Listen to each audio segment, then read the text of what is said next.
So the US has come out of the gate with with no silver reserves, categorically no silver reserves, which will mean they're going to obviously heavily sanction or ban US silver exports as they seek to build stocks. However, in addition to unallocated gold bets, the Fed has also accrued a very large naked short unallocated OCC FX silver position, which will now come into Russia and Beijing's crosshairs. Well, it already is.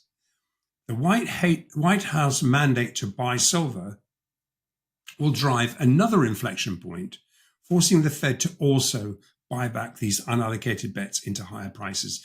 Now, LPs assess a realistic $140 silver price is on the cards. That is realistic.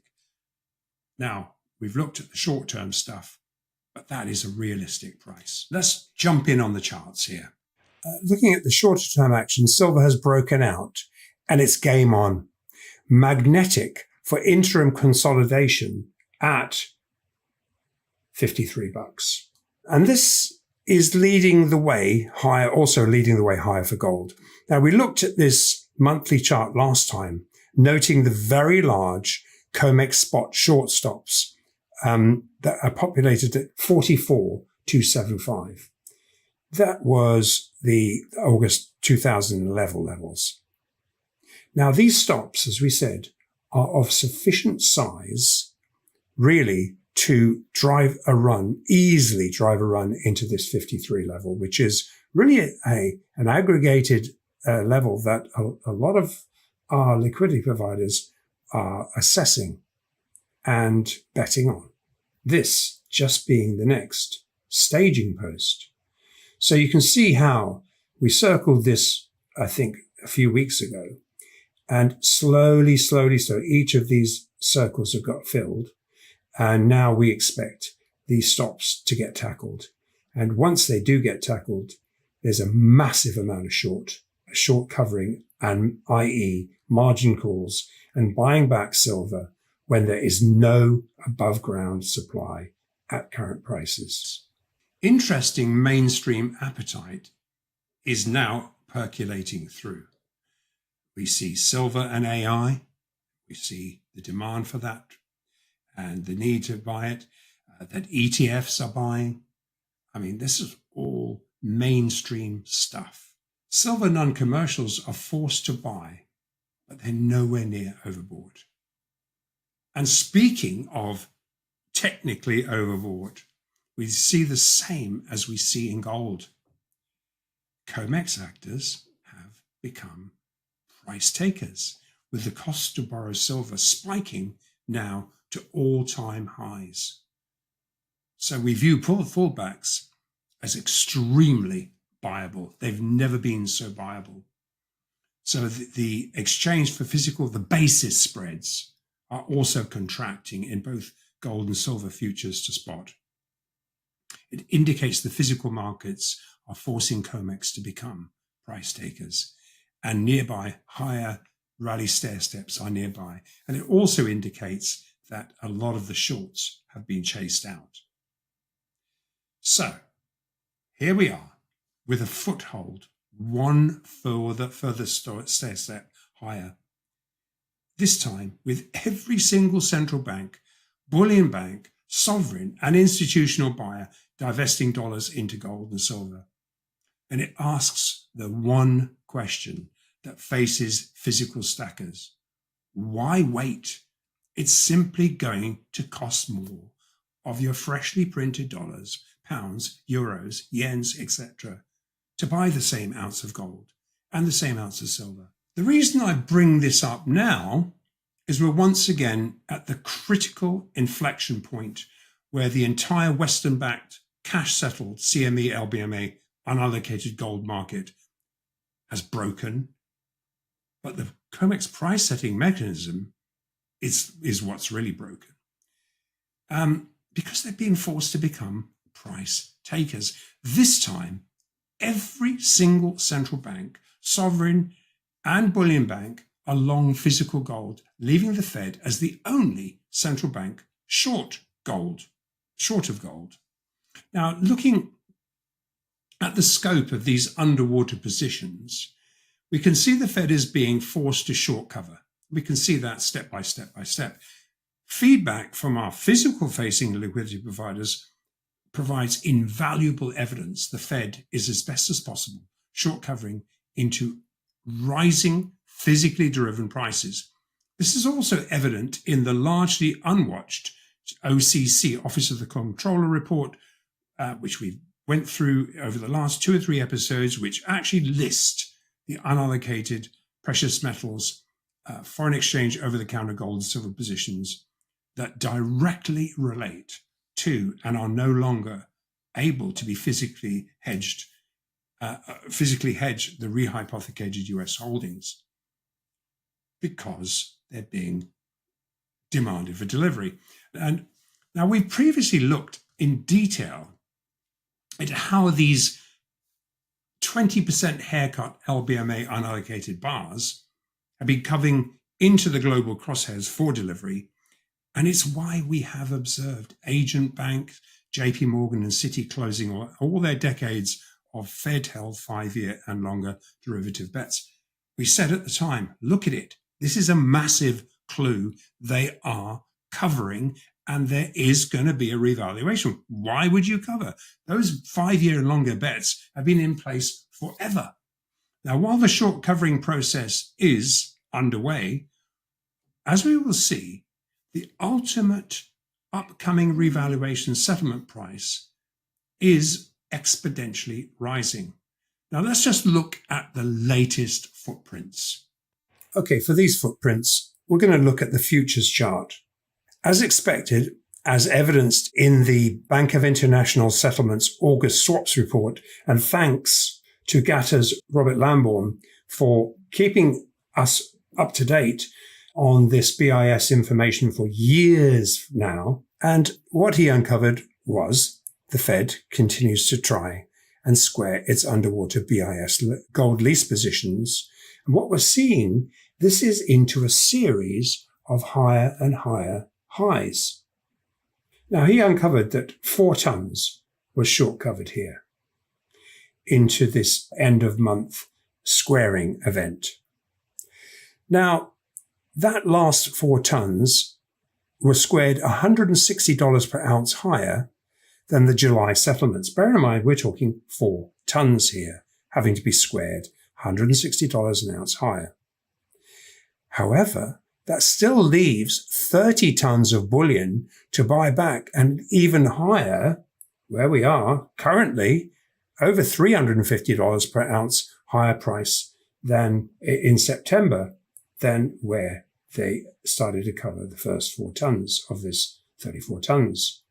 So putting this into perspective, into real numbers, it cost them $20.5 million.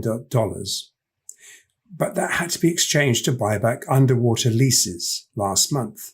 And what did that do? It drove the price in itself higher. But with the remaining 30 tons now facing a $350 higher price, and perhaps more, it will require another $3.5 billion to buy back the remainder. There isn't enough physical gold on offer at current prices to absorb $3.5 billion of additional physical gold demand. It's just not available at these prices.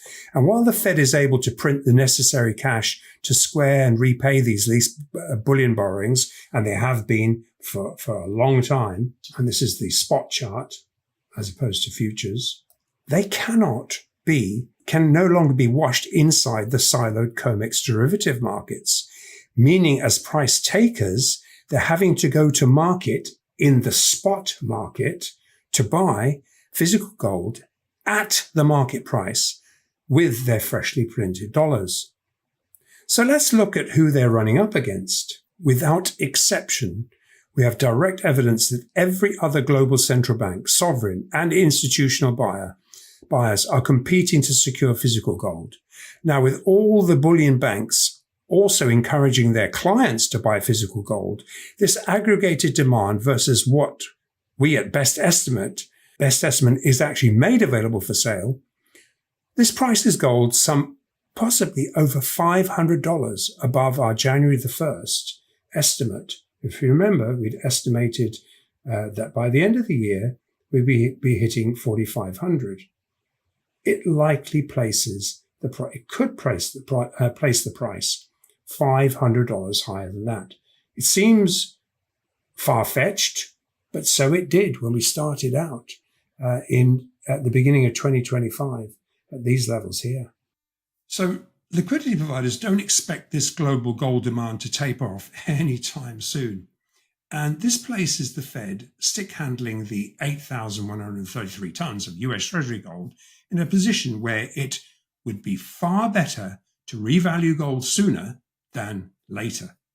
Now, following the ECB announcing in June that gold overtook the euro as a global reserve asset, Mohammed El-Erian, very well-respected guy, he's discerned for the first time since 1996, foreign central banks now hold more gold than treasuries.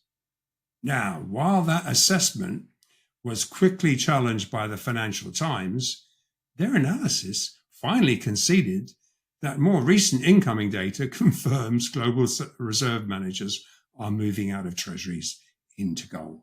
Even taken at face value, this evidences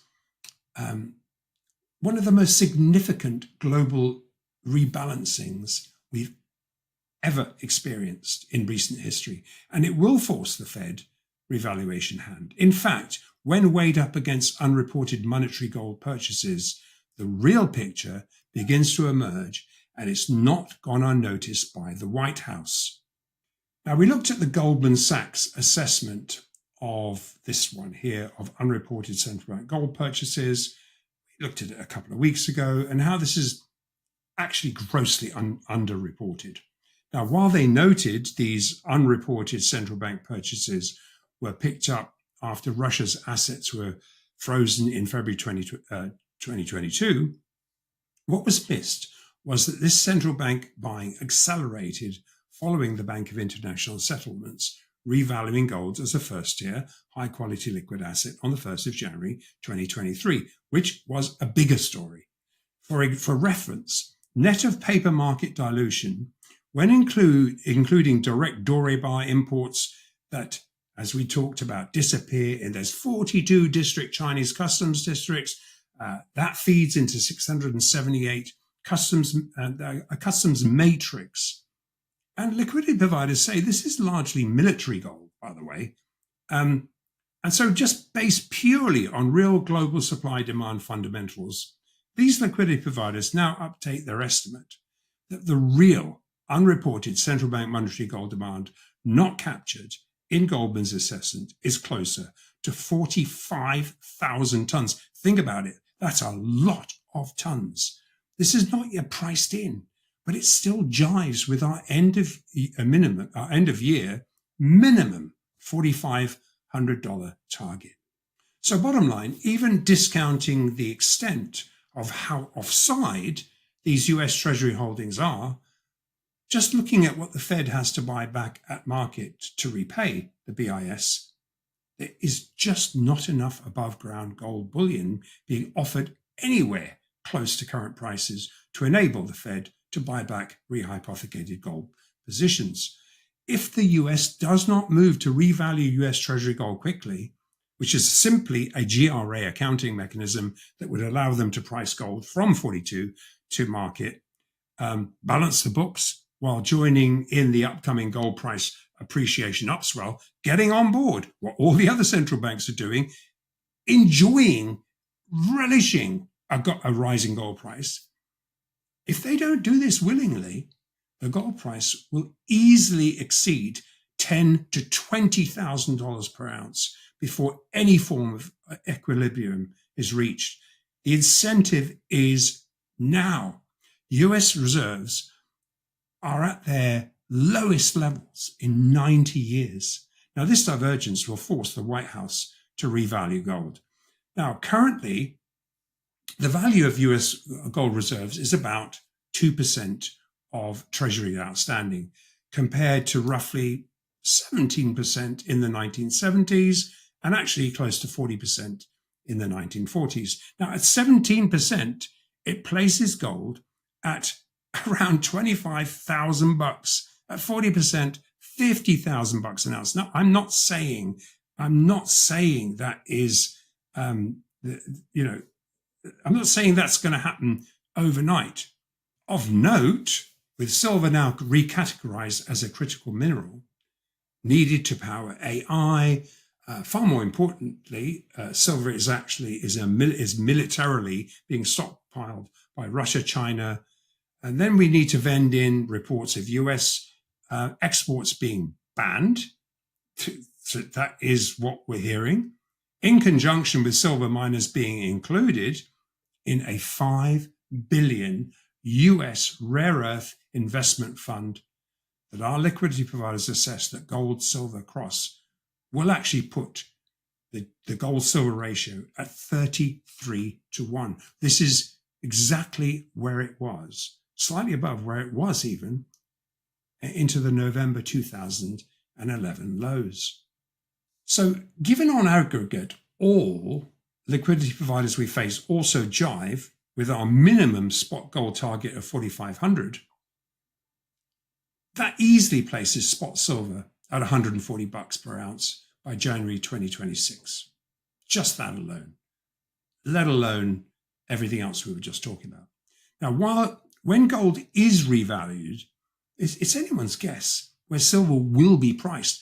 But as a critical mineral, it'll be in the hundreds of dollars per ounce. And we'll look at some more immediate prices for silver shortly, but let's just finish up on other supporting gold footprints. And then we'll look at some more, which we're going to look at some mainstream media reports, which are filtering through to influence continuing gold accumulation. Yes, that will inspire some speculators, and they will be rinsed, but it is actually now becoming a major gold. People are recognizing gold as an asset class, and it's under invested. Also, as Bloomberg reports here, drawing attention to gold surpassing its inflation-adjusted record 1980 highs, liquidity providers report large CTA buying coming in for the long haul. This ETF buying is only just beginning. So with gold prices now being benchmarked through a growing network of physically backed SGE exchanges, where the yuan price is one-to-one backed by gold, we're about to evidence the next pivotal gold price revaluation event, which will once again incentivize every foreign central bank to race to swap more fast appreciating dollars to buy the same ounces of gold. Now, with the Basel III compliant yuan-backed gold price assuming the gold convertibility mantle and the ease of hedging the yuan price against all the other foreign exchange currencies, bonds, etc., the PBOC is rapidly usurping the dollar as the global hegemon, ultimately forcing Basel III compliance on the non-compliant US-facing gold price, forcing a gold price revaluation. Last week, the Bank of America Hartnet reaffirmed our existing liquidity provider expectations that yield curve control is driving fresh safe haven gold buying. Now, Hartnet was urging his clients, quote, long gold into YCC and stay lower yields, PKO and Fed credible rate cuts equals broadening of stock market via bond sensitives, biotech REITs and small cap. Talking about going long gold. Also updated this week, he notes, quote, the noisy gold bull will rise further. Also, Hartnet adds weight to our assertions of an inevitable revaluation of gold reserves.